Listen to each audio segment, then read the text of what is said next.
और इस वक्त की अहम खबर आपको दे दें, मुल्क भर में कोरोना के मामलों में कभी कमी तो कभी इजाफा देखा जा रहा है। पिछले 24 घंटों पर अगर नजर डालें तो पिछले 24 घंटों के दौरान 39,000 नए मामले सामने आए हैं।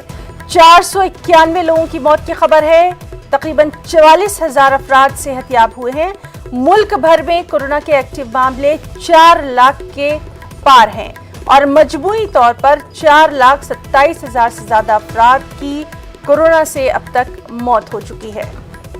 तो इस वक्त की अहम खबर, कोरोना से जुड़े आदाद शुमार।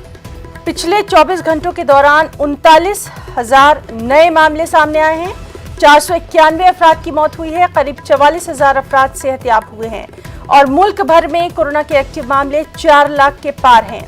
मजमूई तौर पर 4,27,000 से ज्यादा अफराद की कोरोना से मौत हो चुकी है।